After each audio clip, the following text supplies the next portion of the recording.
পরিকল্পিতভাবে দেশকে অস্থিতিশীল করার জন্য এটা একটা নীল নকশা। এটা ভেরি ক্রিস্টাল। এটার উদ্দেশ্য হচ্ছে দেশে একটা মব পলিটিক্স করে দেশকে অস্থিতিশীল পরিস্থিতিতে নিয়ে যাওয়া এবং এটা বোঝানো যে ফ্যাসিস্টরা যে ক্ষমতায় ছিল ওরাই মনে হয় ভালো ছিল, এখন মনে হয় আমরা ভালো নেই। তরুণদের প্রলুব্ধ করে প্রলোভন দেখিয়ে বিভিন্ন অসামাজিক কর্মকাণ্ডে কিন্তু পেট্রোনাইজ করছে। বাংলাদেশ তো একটা আইডিয়াল হতে পারতো, সেটা না হয়ে কেন ইউথ মবক্রেসি এত বেড়ে গেল বাংলাদেশে? যদি আমরা একটু গতকালকের ঘটনা দেখি, দেখবো যে এনসিপির 6 জন নেতাকে আসলে মোহাম্মদপুরে কুপিয়ে জখম করা হয়েছে। যেখানে এই ইউথ লিডারশিপটা নিয়ে বাংলাদেশ রিনাউন্ড হতে পারতো, সেক্ষেত্রে বাংলাদেশের এই পিছিয়ে যাওয়ার কারণটা কি? আক্রমণ হত্যাকাণ্ডগুলো হচ্ছে পরিকল্পিত এবং এটা কেউ কারো শত্রু সেজন্য করছে তা কিন্তু না। পরিকল্পিতভাবে দেশকে অস্থিতিশীল করার জন্য এটা একটা নীল নকশা। এই নীল নকশার মধ্যে এনসিপি পড়তে পারে, এটা পড়তে পারে ধরেন গণ অধিকার পরিষদ, এটা পড়তে পারে বিএনপি, এটা পড়তে পারে যে কোনো রাজনৈতিক দল।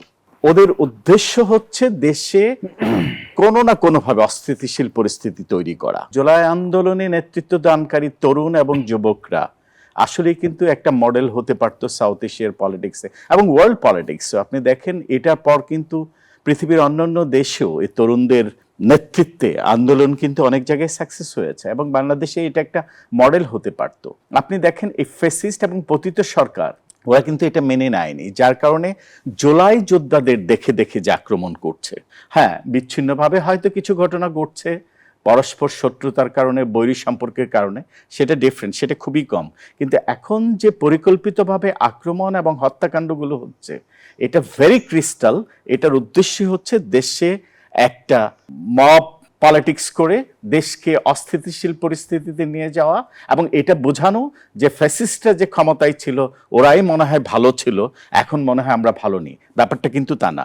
ওরা ওদের ফায়দা হাসিলের জন্য পরিকল্পিতভাবে এই কাজগুলো করছে। পতিত সরকার, ফ্যাসিস্ট সরকার এবং এই মাফিয়া সরকার যারা 16-17 বছর বিরোধী মতকে দমন করেছে, নিপীড়ন করেছে, গুম, হত্যা, সব রকমের নিপীড়ন নির্যাতন করেছে।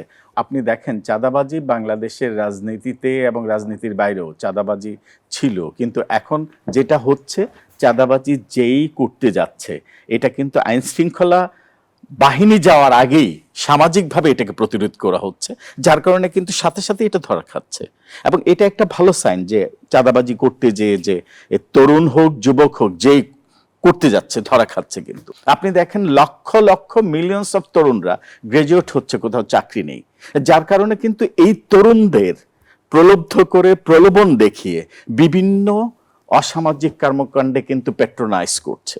আর এখন যেগুলো হচ্ছে আমি বলবো এটা পরিকল্পিতভাবে হচ্ছে দেশকে অস্থিতিশীল দেখানো, যাতে কোনোভাবে বোঝানো যে দেশে নির্বাচনের পরিবেশ নেই।